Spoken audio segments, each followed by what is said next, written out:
বিসমিল্লাহির রহমানির রহিম। আসসালামু আলাইকুম। তো আশা করছি সকলেই ভালো আছেন। তো এখন সকাল 9:30টার মতো বাজে। তো কুয়াশা রোদ একসাথে, সূর্য ওই যে কিছু কিছু দেখা যাচ্ছে। আর এই যে কবুতরগুলো এখানে ডাকাডাকি করতেছে। তো স্যাড নিউজটা পরে দেখাই, আগে গুড নিউজটা দেখাই। সবজি আমার দুইটা জোড়া নিয়ে নিছে, গতকালকে জোড়া নিছে দুইটা। এই যে দেখতে পারতেছেন, বহুত কিছুর পরে জোড়া নিছে।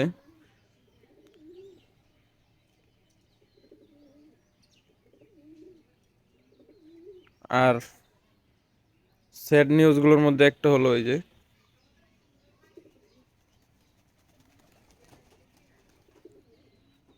আর স্যাড নিউজগুলোর মধ্যে হলো একটা বন কবুতর অসুস্থ হয়ে গেছে।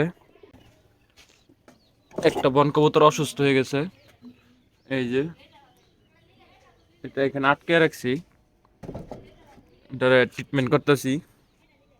কালকে থেকে হঠাৎ করে অসুস্থ হয়ে গেছে। এই যে এই খুপে থাকতো, ওইগুলো ফার্স্ট টাইম ডিম দিছিল, ওইগুলো ভেঙে গেছিল। আর এবারে ডিম মনে হয় 4-5 দিন বয়স হয়েছে। তারপরই মাদিটা অসুস্থ হয়ে গেছে, আর নরটা মনে হয় উপরে কোথাও আছে।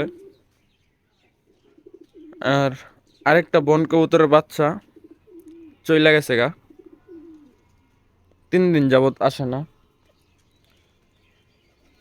দুইটা বাচ্চা যে বড় করছিলাম ওই সাইডে থেকে, তো একটা বাচ্চা মানে দুইটা বাচ্চা থেকে একটা বাচ্চা আপনার প্রতিদিন সকালে ঘুম থেকে ওইটাই, ওইগুলো তো আপনার এই যে খোপের উপরে থাকতো।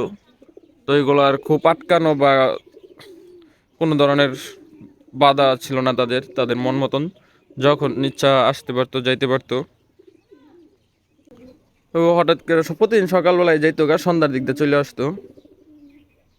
তো 2 দিন ধরে 3 দিন ধরে আসে না, একটা আসে আরেকটা আসে না। তো একটা মনে হয় আর আসবে না, আরেকটা আছে, আরেকটারও এই ধরনের এই অবস্থায় আছে, সকালে যায় আবার সন্ধ্যার দিকে আসে। এখন এটা কি আটকে ফেলবো না রেখে দিব, এভাবে বুঝতে পারতেছি না। আর মনটা বলতেছে এটাও যাইবো গা সম্ভবত। তো দেখা যাক কি হয়।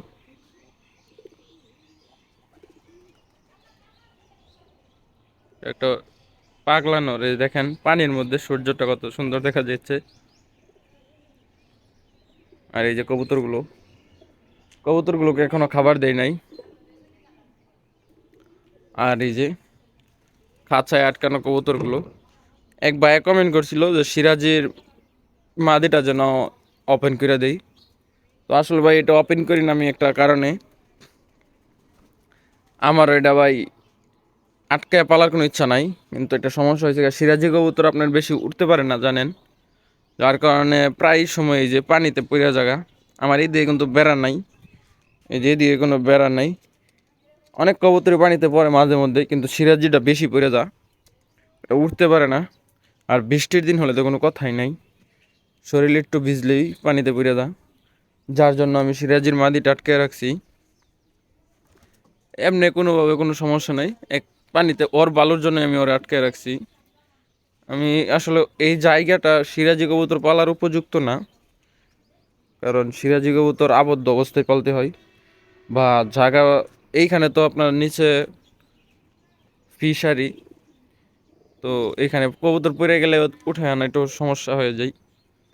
এই জন্য আমি টাটকে রাখছি যাতে পড়ে না যাই। আর এই যে এইগুলো ডিম দিয়ে দিচ্ছে। সবচেয়ে বড় কথা হইলো আমার বন কবুতরের গুলো এলোমেলো হয়ে গেছে। তো দেখা যাক কি অবস্থা। আর কিছু কবুতর অসুস্থ হয়েছে, দেখি ওষুধ আনছি, দেখি কি অবস্থা হয় খাওয়ায়া। তো এই যে এইখানে কিন্তু সবগুলা নর, এই যে একটা এটাও নর, এই যে এই দুইটাও নর, এই যে এইটাও নর, এইটাও নর, এই সবগুলোই নর। এই সবগুলোর মাদি ডিমের উপর তা দিচ্ছে। এই যে বন কবুতরের নরটা আসছে, যদি আপনাদেরকে দেখাই, এই যে। আর ডিমগুলা ওইভাবেই আছে, ডিমের উপরে আপাতত কেউ আছে, কেউ তা দিতেছে না। এই যে ডিমগুলো এটার ভিতরে আছে। তো দেখি ট্রিটমেন্ট করে কি অবস্থা হয়, সুস্থ হয় নাকি, আল্লাহ ভরসা। সবাই দোয়া করবেন। আর আজকের ভিডিওটা এই পর্যন্তই। আশা করছি সকলেই ভালো থাকবেন, এবং যারা চ্যানেলটি সাবস্ক্রাইব করেন নাই অবশ্যই সাবস্ক্রাইব করে দিবেন, এবং ভিডিওটিতে একটি করে লাইক দিয়ে দিবেন। তো আল্লাহ